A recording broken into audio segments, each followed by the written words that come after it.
Welcome back, everyone, to another edition of the 70 Chipcast. I am your co-host, Robertson Vire, and virtually across from me, as always, is co-host Ben Parker.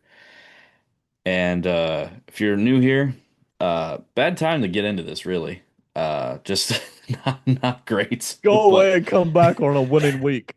yeah, seriously. But no, please subscribe, like, comment on this video. Let us know your thoughts about the recent debacle of a game that was that Dallas Cowboy massacre on this past Sunday. But seriously, please subscribe to Pro Football Enterprises. All this show every week, 70 Chipcast. Ben uploads tons of other videos regarding how to attack different offenses and defenses and college prospects for the upcoming draft and a ton of other stuff. So make sure you subscribe to this. And like I said, if you have any comments, please leave them down below. Feedback, comments on the games, comments on upcoming game for Monday night against Kansas City. We would love to hear it. Um, Kind of alluded to it, not a great game against Dallas. A rather pitiful, disgraceful one. Not quite as bad. Doesn't hurt as bad as the uh, previous game did against the Bears because, that one was within reach, but this just was a gut punch in a different regard. We're gonna get into all that stuff and why it was so bad in some regards. Um, but first, Ben, how are we doing this evening? You're kind of impartial to this, so I enjoy your outsider's perspective on these types of situations. So well, I want to hear what your thoughts are. Yeah, so listen, I'm doing great. Thank you everybody for joining us as always. Listen, the worst part about this, because I actually did feel worse coming out of the Bears game, right? That was a giveaway. We should have won that. Geez. The worst part about this was that it happened against the Cowboys. I really Yeah, sometimes, you just have games where you get blown out and there's lots of injuries and you just kind of shrug it off and move on. Man, it's against the Cowboys. It just, man, that one's hard to shrug off, right? You yeah, wish it happened against some rando team like the Jets or the Chiefs or something, right? It's like, oh well, man, what happens against the Cowboys is like, dang it, had to happen, right? So I mean, that's the worst part. But listen, not a good week. I mean, not a good day at all, man. The injuries were rough. The the defense was worse. yeah. I mean, the offense wasn't great, but it was trying. It was a little engine that could, and then it couldn't because it got all hurt. But not a good week. But listen, tonight we're not gonna complain as much this week as we did last week, but we reserve the right to complain some, and then we're gonna offer some hope later about this Chiefs game coming up. Okay, coming up on Monday Night Football against Kansas City. We're gonna try to offer some hope as we talk about that game as well. So that's what's on tap for tonight. Listen, if you're feeling down about this Cowboys loss and you don't want to hear any more about it, just fast forward to like 15, 20 minutes into this video and go check out the pregame stuff as we talk about the Kansas City Chiefs. Okay. Yeah, absolutely. This preview here for the Kansas City Chiefs game. I'm looking for some hope here. Ben, uh, you know, there was a famous movie, Star Wars: A New Hope, where Obi-Wan Kenobi was nicknamed Ben. So Ben, you're gonna be our Obi-Wan Kenobi tonight. Please give us some hope. You're our only hope here. Yeah, I Um, got some. I'll save it for toward the end, the middle, and the last part. But yeah, I got a right, little bit of hope here. Okay, so right. we'll pick it up. We're gonna pick Yeah. it up toward the end here. You were right. The worst part uh about Sunday was seeing Jerry Jones' wrinkly butt and his shit-eating grin just clapping away at our demise. I mean, that was just I gotta say the best part Ugh. of Sunday's game. Um, it was just, it was just bad, man. Um, usually I try to post on here some joyous images of us, making a good play or, an action shot or some sort. And I was like, well, this is how I'm feeling right now. Just these two shots right here. Jaden again turning the ball over. And then Lattimore and Quan Martin, these two clowns in the secondary. I'm sure they're fine players, but just the positions we've been putting them in, not great. So deserved, at least for this week. Um, I'm not complaining. I feel like it's just apathy at this point. It's just like we've got Kansas City next week, we got Seattle the week after, then Detroit, and it's just it's already tight as it is in the NFC, Right. and it just feels like it's slowly starting to slip away, and we're only 7 weeks in. That's part of the not so positive tone in my voice. Um, but anyway, I mean, it wasn't all bad. Sam, I gotta give this dude props, man. Okay, Yeah. Sam Cosmi, 9 months ago had ACL surgery, A and toast to Sam now Cosmi. a toast to Sam. Yes, absolutely. You got my Deer Park water here. Toast to you, sir.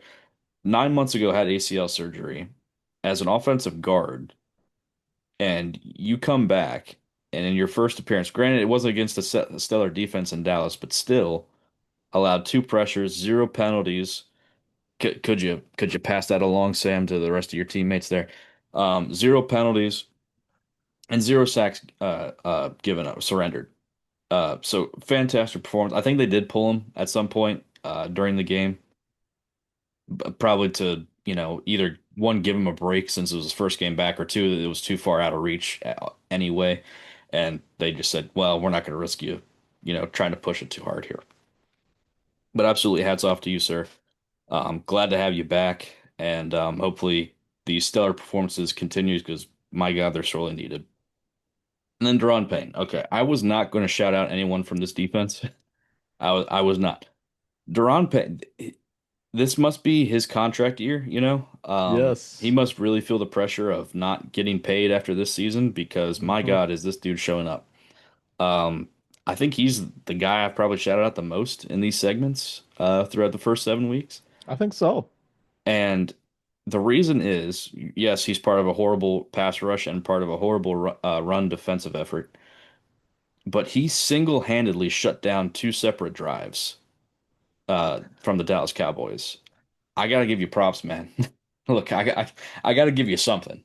I can't just say, oh yeah, everything was bad.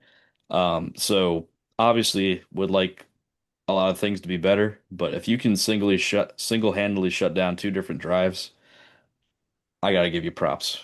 I got to.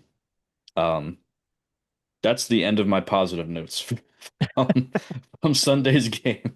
One, two. Yep. In the ending with the note of if this guy hadn't made a couple of big plays, we could have given up 58 points to the Dallas Cowboys. Can you imagine? Yeah, I mean you're not wrong. You, you're not wrong. I mean he actually I did I say two drives? I meant three. He had the safety. He had the drive we batted down two different passes, and he had the other drive where he tackled Javonte Williams in the backfield like 5, 6 yards in the backfield. He like just blew up that one run play. Um, so that was that three drives he wrecked. So yeah, Deron Payne, fantastic game. Just given those three things because no one else on this defense has been a game wrecker. So if he wasn't there, well, yeah, they probably would have scored over 50. Here's a toast to not giving up 58 points to the Dallas Cowboys. Yes, that's the end of our positivity for for the Cowboys game. Well, do you have anything to, because I look, like I said, I'm trying not to be Debbie Downer here, but I can't call I can't say that I found any more positives in the game. Maybe you did and I just missed them. Look, you just can't call a pile of poop anything other than a pile of poop. Okay, so that's what that was, unfortunately. Hey, listen, what I will say is, we might have launched a comeback had we been healthy. This Yeah. is the first game. This is not the first game that injuries have been a factor, but I thought this was the first game that injuries really hurt us and shut us down. That second half there. You don't have Daniels, you don't have your top two receivers. So that boy, we knew we were going to be in a race here. We knew we were going to be in a shooting match. We called that. We said, "Hey, high 30s, low 40s. Well, Dallas held up their end of the low 40s side of things, and we Yeah. didn't. But, there's no way to know. This is a bad Cowboys defense. Had we had everybody going in the second half and we're in desperado mode and we're pulling down all the fourth down stuff that we can, and maybe Jaden Daniels reaches into his bag of tricks and has a little bit of magic there, we might have turned in a 40-point performance too. We just didn't get that chance. So this is the first game this year where I can really point to the injuries and say this was a big factor in that second half. Didn't give us a chance to compete, I thought. So other than that, no, there just weren't a lot of positives. I'm not saying players didn't try. I know guys like, Wagner out there trying. I know they're putting in, a day's work, but this was just ugly from almost from the start. This was not a good week for us. Yeah, and I did also want to point out that Dorrance Armstrong, currently leading the team in sacks with five or five and a half or six, out for the season with a knee injury. Yeah, So it it yeah. it keeps piling on. So the entire defense being roasted here. Look, man, you can't stop the run, you can't stop the pass. You What are you you can't doing out there? you can't tackle.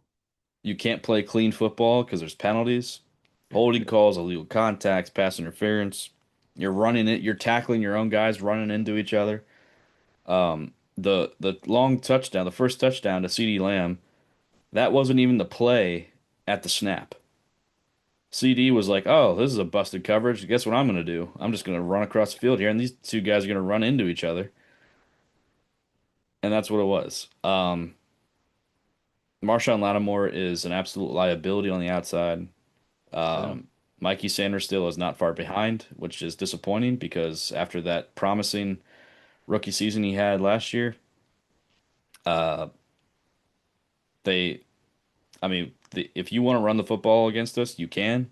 Edges up the middle, doesn't matter. You can do it. Um, just nothing good to say about the defense other than Deron Payne. No turnovers forced in this game. None.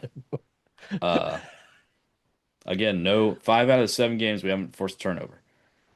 Uh, I got nothing else to say about the defense. They didn't do anything. They did a lot of bad things. They didn't do anything good. Very little things good. Yeah, agreed. Bad day. We expected a bad day. I think this was maybe even worse than we expected, to be honest. This is 2 weeks in a row where we haven't been able to stop the running game. We'd been doing a fairly good job of that, right? Hmm. Heading into the Chicago week. But boy, all of a sudden, the Bears are able to run the football on us, and then all of a sudden, the Cowboys are able to run the football on us. So that's 2 weeks in a row where we haven't been able to, just even stop the basic running game. The secondary was already bad, and I know if we had a better ability to get to the quarterback, the secondary would look some better. I totally agree. That's a major problem, but still, this secondary, I don't know what they're doing, to be honest. I don't know what they're producing. I can't tell that on their own they're producing anything. So, how much of a pass rush do we need to have in order to get them up to even average or mediocre? I mean, it's been playing horrible for most of the season. So, nothing changed in the secondary, and the defensive line got worse as far as stopping the run. The guy in charge of the defense, Joe Wood Jr. I mean, look, does personnel have something to do with this? I think so. Um, Injuries also has something to do with it as well. But even when we were fully healthy, it still wasn't even a good de it wasn't even a mediocre defense. It was a at best it was mediocre, and that was at full strength when everything is clicking. Um, so is it a personnel issue? I think so, but he's not helping his case here. And you have to every coordinator, every coach has dealt with injuries in the past, and the great ones have been able to maneuver their way through it. Might not be pretty, but it they can make it work. And Joe Witt has had a year and a half, so what's that, 25, 26 games, something like that, to kind of show what he can do, and he hasn't shown much of anything. I think I said it last week. I'll say it again this week. He's something's got to change there. Um, Jaden, look, he didn't play a bad game, but he didn't play a good one either. Right. Missing open receivers. He was overthrowing guys. He was missing high, which is a problem, especially when you're thrown over the middle of the field. If you miss high, it's going to get picked. Luckily, none of his balls did. Another turnover. Uh, didn't make. I don't think he made. There was a couple read option plays. I don't think he made the right decision. Whether it was pulling it, whether it was leaving it with Bill. Just not great game from him. We haven't seen a good game yet from Jaden. I understand there's been injuries. I understand that there's been injuries and well, with not just him, but with other guys on the offense. But we haven't. He's if you have a great quarterback, which we think we do, I still think he's a great quarterback. He's supposed to lift everyone else around him up, and I think for the most part he's done that, but not to the extent that he hasn't done it to the extent that we can win games. You know, so. I gotta put him on the list here, man. I mean, he's a quarterback. Yeah, he got injured, but I I gotta go with based on what I see. And numbers indicate that he didn't have a bad game, but he didn't have a good one either. So, and then Dan Quinn, I mean, you're the man in charge of everything. You're the one that's saying that, when asked about are you gonna make any changes on defense with the play calling or the scheme? He's like, well, I hear in the headset everything that Joe's calling, so everything gets run by me, and it's like, well, okay, then what's if you're so involved in this, then why is it so terrible? You're a defensive minded coach, right? So you got to take responsibility for that, and the fact that your team committed 11 penalties for almost 120 yards, if not a little bit over that. Okay, so not a great showing from you the past 2 weeks. You got to take responsibility for this. I'm not calling for your head, but you got to do something. You can't do nothing. Um, I will propose it again. I want to pat ourselves on the back here for a second. I Yeah. told you I was going to do this. So a lot of during the off season, we tried to be realistic in terms of like, okay, we're going to be optimistic with the moves that they made, but we also have to be realistic with the fact that, okay, we didn't address everything. We didn't, I don't think we addressed enough on the run defense. We didn't address enough with depth in the pass rush at linebacker. Secondary, I thought was okay in an okay place, even potentially a strength of the defense. Obviously, that did not pan out that way. As we got closer to the season, got a little bit more optimistic, thought things would kind of play out a little bit better than they have. But everything we talked about in the offseason in terms of holes and depth and concerns with that is unfortunately rearing its ugly head. So I wanted to give us props for that, hey, we were kind of on this, but I don't know what the solution is. I know I suggested to kind of bench Lattimore and put Mikey back on the outside where he played well last year. Um, I don't know if that is a is the solution or that how much that fixes things or how much that changes things. Because Trey Amos, he didn't have a good game, but he didn't have a terrible game. It was his worst one so far, but he's a rookie. I can't rag on him too much. So I think there's some things that can be done. Um, I don't know if they're going to end up working, but you got to do something. You got to try something. Yeah, I agree. And one of the things that I'm gonna have some specific things later for the Chiefs game, but just in general, moving forward the rest of the season, I feel like we need to be playing a lot more zone coverage as a secondary than what we've been trying to do for the first part of this year. And listen, I'm one of the guys who typically is telling teams to play more man defense than they're playing because you don't have to be scared of all these wide receiving groups and you don't have to give up all this free underneath yardage. So I'm the guy who often proposes more man defense to be mixed in. But when the secondary has looked this bad, and when you can't get home to the quarterback any more than we typically can, and when you can't create the turnovers, then maybe we should be switching back into a zone. Let's just help ourselves out that way and not give up so many freebies. We're actually getting the quarterback more than I thought we would, to be honest. Yeah. But still, it's not like we've got great edge rushers who can constantly get pressure on the quarterback. A lot of it we're having to generate, right? So, um, I still like the way we're doing our front line. I like the fact that we've got the big defensive linemen up front, three of them typically on a lot of these plays, especially the early downs. I like that. You know, as much as the depth rotation will allow now that we've had these injuries, I like keeping some of those big guys. But in terms of the secondary, I would be very much in favor of switching back into more of a zone here, and playing it, mixing in a lot more zone as the season goes along. The defense has been awful. I don't know exactly who to blame for that. You know, like you said, Dan Quinn and Joe Whitt both are in charge of that. But to me, there's not a whole lot you can do. But still, the defense shouldn't be quite this bad. This is pretty bad. So, you know, they're the defensive stalwarts, right? They're the guys who know how to do this. So they need to step it up. And then I do think switching to zone would help some of that. Yeah, I am curious to see what you have to say about the Chiefs and what they have. You know, obviously their record doesn't seem to reflect what how good of a team they are, at least Right. statistically. So I'm curious what you have to say about Yes. them and how we can attack them. They're pretty good. I don't know for sure that they're going to continue to be as good all year long as they've looked the past 2 or 3 weeks. The past 2 or 3 weeks, they have looked amazing.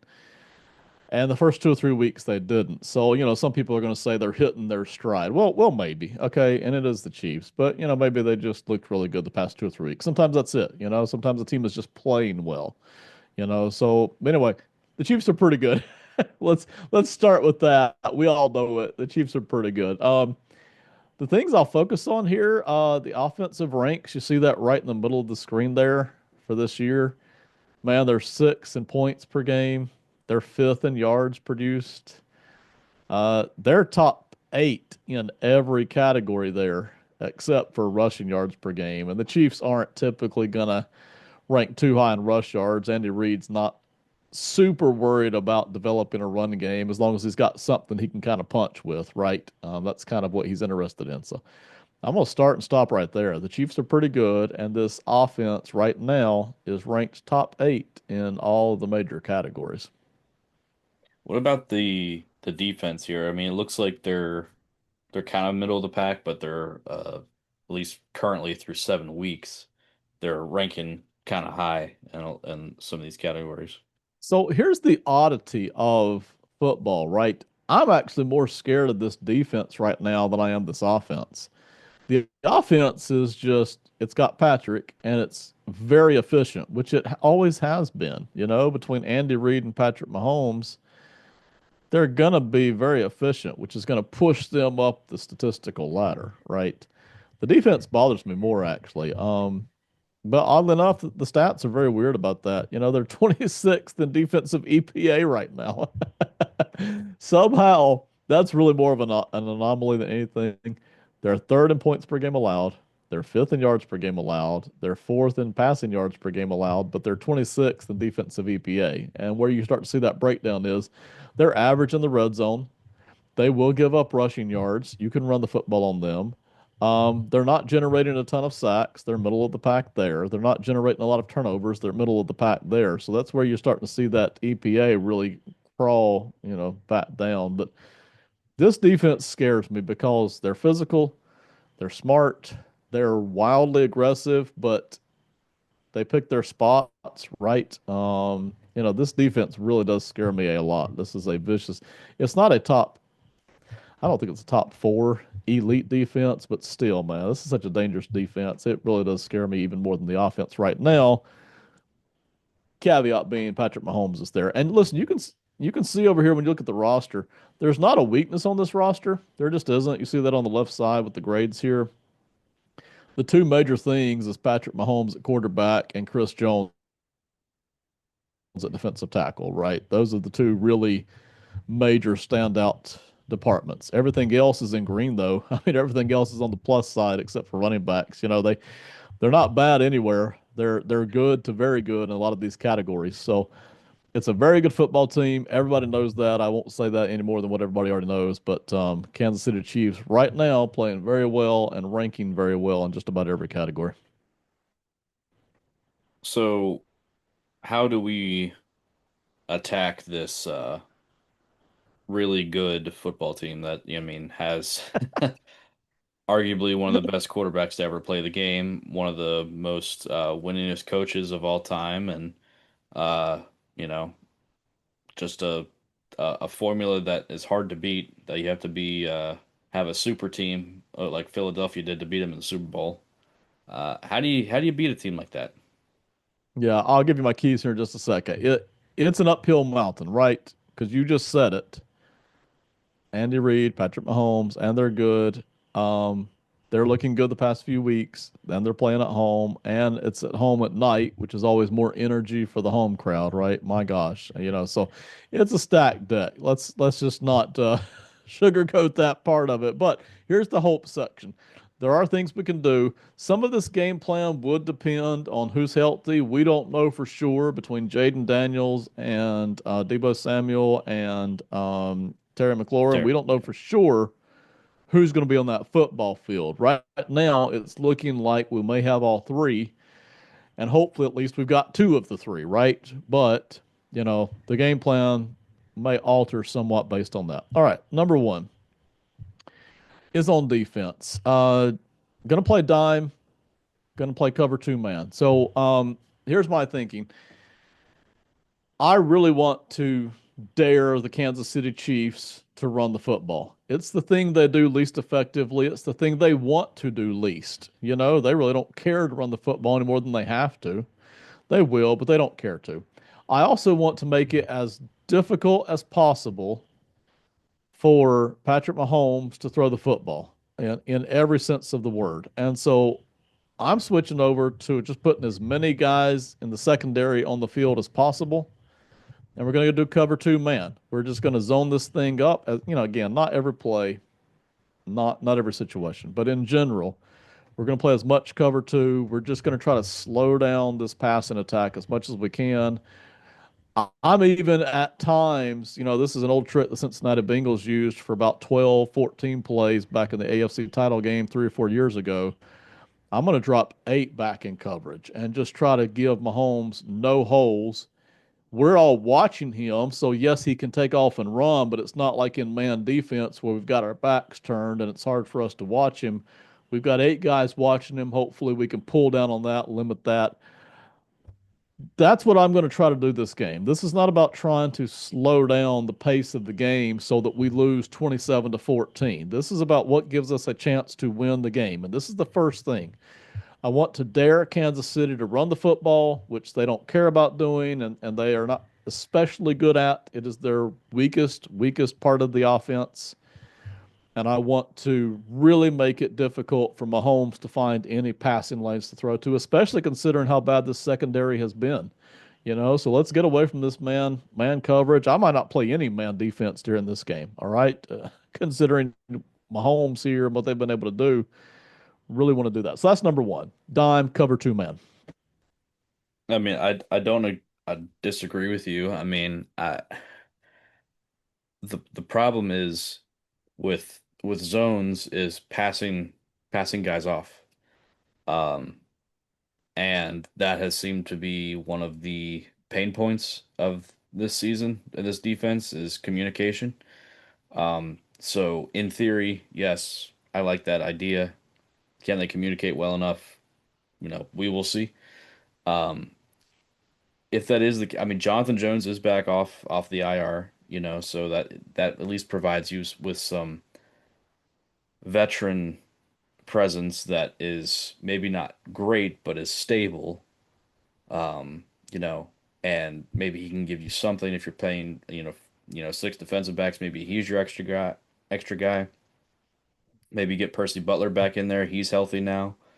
Um, as a third safety. Darnell Savage, we picked him up. He hasn't played particularly well. At least he hasn't graded out very well. I think he's made one or two pass breakups, but generally speaking, I've seen him more on the wrong side of plays. in the good side of plays. I don't know where you turn to necessarily to do this, whether it's Jonathan Jones, Percy Butler, Darnell Savage. Not sure who you want to turn to, but in theory, I like the concept. Yeah, and listen, the communication has been horrible. My Yeah, gosh, the communication has been dreadful, but so has the one-on-one coverage. yeah, So, what I would love to do, in theory, one of the reasons you switch to zones is that you're getting beat in man. You know, if we could cover man, we would never switch to zone, right? But we're getting killed in man, so that's why the zone, in theory, by playing cover two or even dropping into some cover three, I'm totally fine with playing some cover three. Okay. In theory, what you're trying to do, even if the communication is bad, there's always a tackler close by, right? There's yeah. always somebody there to limit that. And in man defense, often there is not. You know, you miss your guy, he's gone. Okay, so in theory, there's always a tackler close by to any area of the field. We're looking to limit that, but we're also looking to close windows here. Okay, so even if we're not communicating on guys moving from one zone to the next, by having enough guys, again, that's five under, right? Five under, two over. By having guys in all these different zones here, we're limiting the windows. And you know, listen, Patrick Mahomes is easily accurate enough to hit any window that you give him, right? But we are looking to shrink that, limit that as opposed to giving him this one-on-one coverage that he will surely beat every single time. It's just the way we've been playing. So you're right. The communication's been dreadful, but I feel a whole lot better. And then as far as personnel goes, I don't care. Trot them out. You know, Right. Fair I we enough. got to play zone. Yeah. I they're all playing bad right now. Trey Amos has got to be out there. Lattimore's got to be out there. I He's just going to have to be. Sanders still is going to be out there. Quan Martin is going to be out there, right? So that's the four. The rest of them, you know, I would love to get Jonathan Jones out there. In theory, he could play a zone better than he could play man right now, right at this point in his career. So Right. that's what we're gonna do. Look, I'd be fine playing cover three, just playing a deep cover three because Rasheed Rice is back. Yes. You still got some other weapons that can beat you deep. So you play a deep three. You know, I would rather have Isaiah Pacheco and Kareem Hunt beat us all day long as opposed to Patrick Mahomes, Travis Kelce, Rasheed Rice, Xavier Worthy, and all them, uh, you know, beating us. Yeah, I would too. And in theory, again, all of this sounds great until the game starts, right? Right, right, yeah, yeah, In theory, with cover two, we can keep seven men in the box, you know, and that way, even if Kansas City wants to run the football on us because we're dropping back into all these zones, they got more guys to have to run against. They're going to have to really commit to putting blockers there too. But you said the key. I'd rather have Hunt and Pacheco going off on us. Even that, which I'm not trying to play a slow down game here. I'm trying to give us a chance to win, but even that would slow the game down on the Kansas City side. Instead of them passing all over the field and scoring quicker, it would force them to move a little slower. So I like the benefits here of switching to all this zone. Plus, you know, our defensive line's getting all banged up to pieces. So I think at the moment, even though the depth isn't good, there is more depth there to be used in the secondary than there is on this in the linebacking core for sure, but also more than there is on the defensive front line. agreed. Number two, run the football. I listen, if if Jaden this really goes if Mariota's playing, okay? If Jaden's playing, then let's get aggressive and throw the football. But even that I don't like. I don't like having an injured Jaden Daniels on 3rd and 8 against this Chiefs defense. You know they're going to dial up blitzes every single time. Even sometimes on 2nd and 7, you know, they're going to dial up all these blitzes. So I don't like Hmm. that. Running the football. Even though we've had the fumbles for a couple of weeks in a row, that's the Chicago week and I think the Chargers week maybe. And then last week we didn't run the football very well against Dallas. Running the football has been what we've done best this year. So let's give ourselves a chance, especially if Mariota's in the game. Let's give ourselves a chance here. I don't like throwing the football against this Chiefs defense. You know, I've got Chris Jones coming at me full tilt. I've got these exotic blitzes coming. And then I've got a very physical, aggressive secondary for the Chiefs here. So I don't like throwing the football any more than we have to, especially based on how well we've been throwing it this year, which is not very well. So let's run the football, mix it up a little bit. Sometimes that might mean throwing short on first down and then running on second down. Okay. I don't like the idea of just running on first down and it being second and 8 either. Okay. We're going to mix that up a little bit, but let's run the football. Let's lean into that. It wasn't good last week, but it's been our best thing this year. So that's number two. Yeah, I mean, I certainly don't disagree. I mean, I have my reservations about Bill, but he's the most dynamic back that we have, and he can offer something that Rodriguez and McNichols can't. I'd probably say at this point the best back that we have overall would probably be McNichols. He's good in pass pro. He's good in the pass game. He runs very balanced. I mean, that run he had on Sunday, that was pretty crazy. He almost made my toasted list. Um, but Bill's the more dynamic back. So you gotta give him chances here, but I'm just not liking where this is going so far. He's had one really solid game, and that's been about it. Yeah, and listen, I'm going to add a little bridge in here between point two and three. So when we're on offense, I would never say this normally, but based on the way we're playing, based on the injuries we've got, based on who we're playing this week, we need to be willing to take, if there's 2 or 3 yards there, we need to be willing to take it. All right. And that's going to lead right into point three here in a second. But if there's 2 or 3 yards to be gained on the ground or with a short pass on first, second, third down, we need to be willing to take that. All right. It doesn't have to be 4 yards, 5 yards of play, which is what we would normally aim for. Against Kansas City, if they're going to give us 3 yards on the screen, let's jump on that. If they're going to give us, 3 yards on a carry, let's jump on that. I like the idea, honestly, of having Bill in there for the early downs to run on, and then having McNichols. I'm sorry, McNichols come in on the later downs for the pass blocking. Maybe we can use him on some of the pass blocking there. So anyway, number three, here it is. We want to be aggressive on third and fourth downs. This is not the first time I've said it this year, but especially against Kansas City, I want to stress I'm not trying to play a slow down game and lose by less. That's not the point. The point is to give ourselves a chance to win. So if we run the football, even if we're picking up 2 or 3 yards a carry, we're getting short passes. Now it's 4th and 1, 4th and 2. Let's go for it. Not from our own 30-yard line, but anytime we're close to midfield or beyond it, let's go for it. We got nothing to lose here, literally. I mean, we're staring 3-5 in the face, and that's the result of the first half of our year, right? And then we're going to have to go on a run in the second half of the year. We literally have nothing to lose here.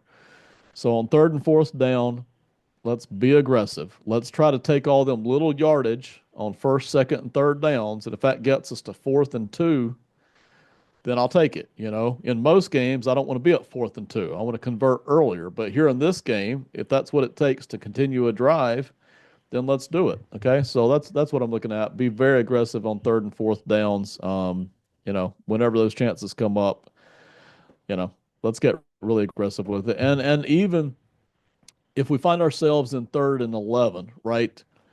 Very often defenses will give you 8 yards so you don't convert the first down. But if we know we're going forward on fourth, let's collect that 8 yards, and now we've got a 4th and 3. There's a lot of yardage to be gained on third and long because defenses don't want you to convert first downs. So by being aggressive on fourth downs and knowing that we're doing that, that allows us to open up the playbook even more on third downs. So I'm going to lean into that a lot. Um, and if we lose by a lot, so be it. I'm going to lose trying. Okay, I'm not going to lose by letting Jaden Daniels sit back there and try to throw the football deep and get beat to pieces. But we are going to lose this way if we have to. But this gives us a chance right here. See, I'd like to build on that aggression with, and I know you just said you don't want it to happen, but I wanted to stretch the defense out, take some deep shots. I mean, you got Jalen Lane, you drafted him for his speed, granted for punt returns, but you drafted him for his speed. He's a sub 4.3 guy. You got Luke McCaffrey, who is not a burner, but he can stretch the field. You signed Robbie Anderson, or Robbie Chosen, as he's being called now. Um, You picked him up. He's got some speed. I mean, he was a deep threat with New York and with Carolina.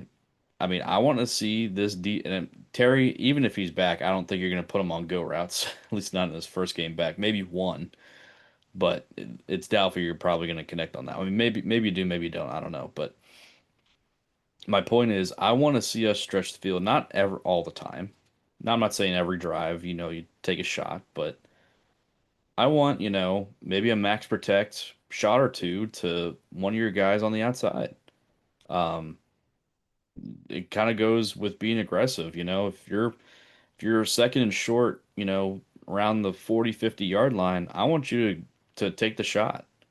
Um, you know, Kansas City's going to put up points in this game.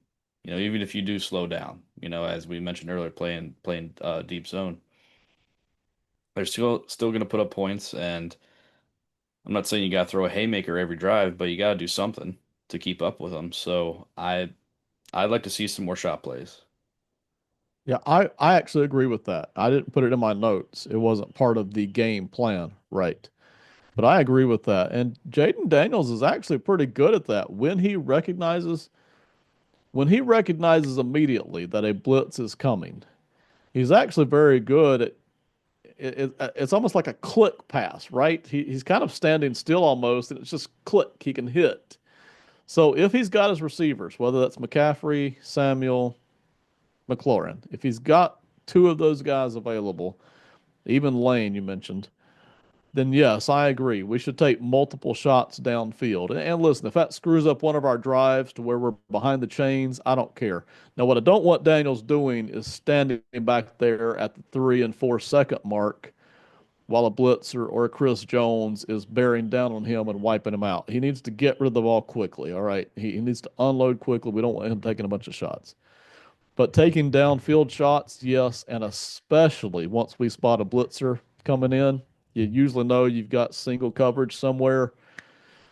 Drop in on that. We got to, and I would advise that even on a normal game. Even last week against the Cowboys, I would be advising that. But yes, I agree. We need to take those shots too.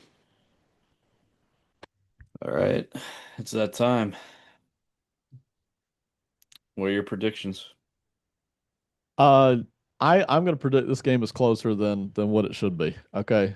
Okay. Um, and you know what? Screw it. I'm going to go ahead and predict the Commanders win here, man. All right, we need some hope. Okay.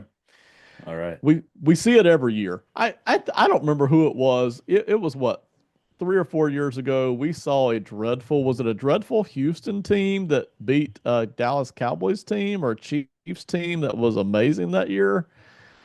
I don't remember. We see it every year. So why not us? Why not this week? I'm going to predict the Chiefs kind of don't score as much. Let's say the Chiefs score 24 points here and the Commanders score 27. So I've got the Commanders winning 27-24.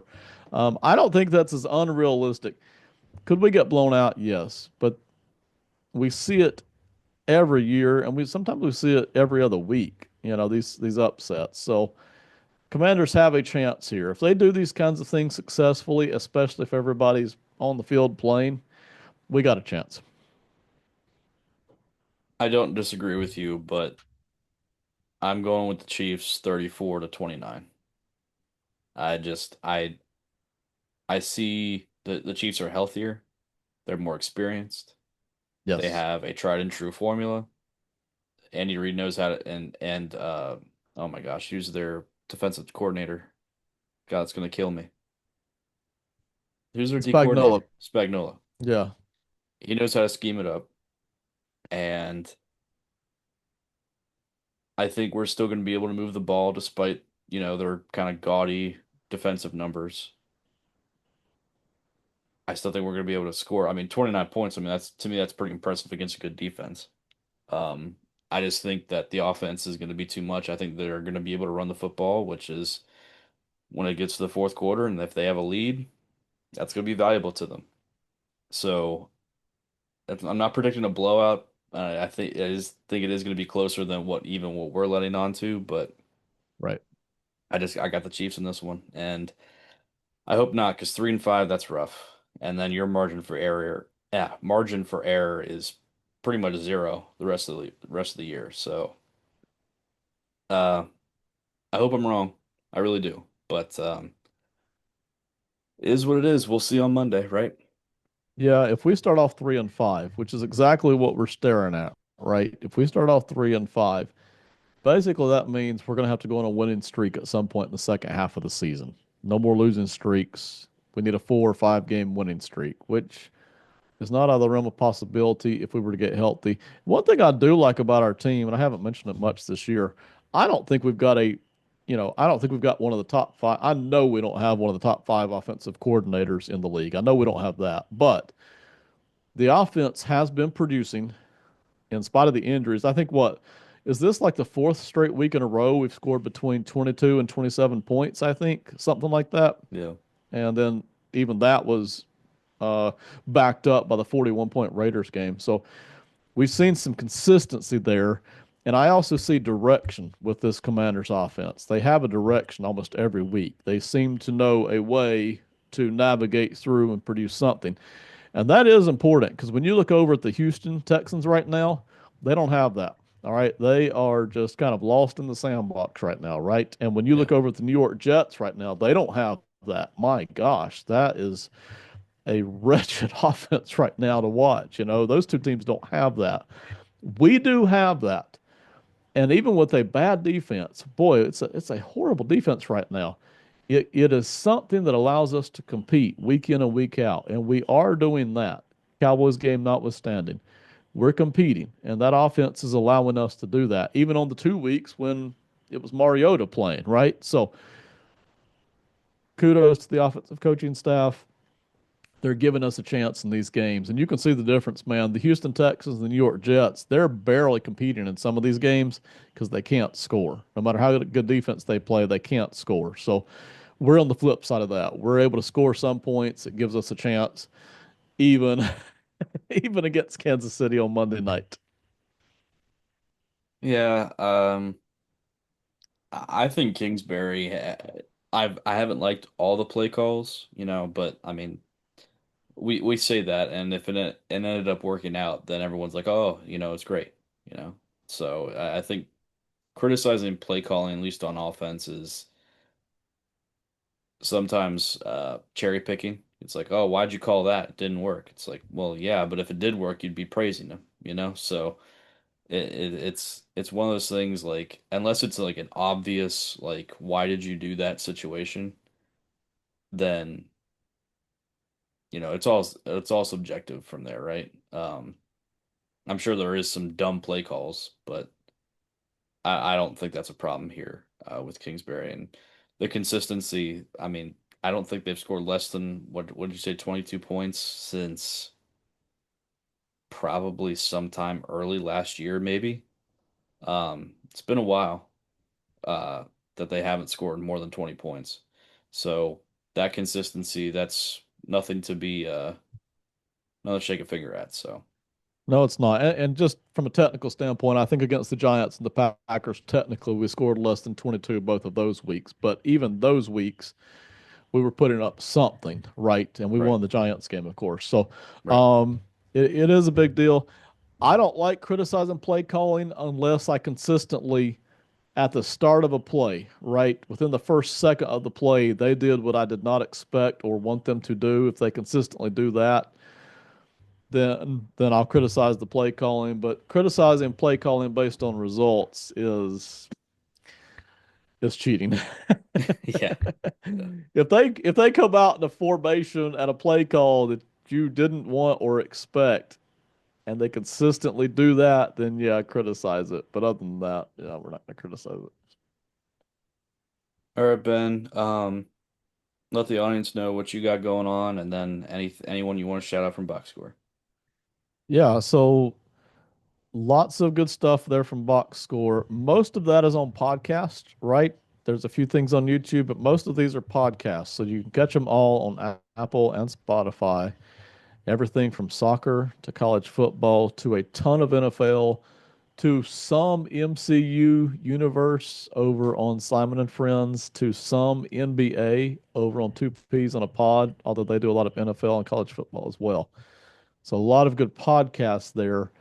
What you're going to see a lot of on both my YouTube channel and Box Score YouTube channel, which we're closely linked anyway, um, you're going to see a lot of draft prospects coming through. So defense, offense, quarterback, wide receiver. We've already got over 60 of them up, but we're going to keep putting more out all the way up to the draft. So we're trying our best to make it more user friendly. So go check that out. That's for the NFL draft. And I know some people don't want to get into that during the regular season. That's fine. But whenever you are in the mood to go check out your 26 NFL draft prospects, we are going to have a bunch up there. So go check it out. Anything else for our audience? Yeah, listen, I hope you enjoyed the game. This is not a good stretch for us right now, right? This two game stretch here. Get healthy. I think we can have a decent game against Kansas City. I don't think it's quite as bad as what I looked at it being on the outset there. And then once you get past Kansas City, let's just try to get fully healthy and compete every week. So see what we turn out. There's still a lot of energy on this team, and that's good. So everybody, hope you enjoy it. Thanks for watching. Thank you all. Like I said, make sure you subscribe to Box Score Network as well as Pro Football Enterprise. You're already here, might as well subscribe anyway. Um, like and comment on the video, and we'll see you all next Tuesday, hopefully less than 24 hours after a fantastic win on the road against the Kansas City Chiefs.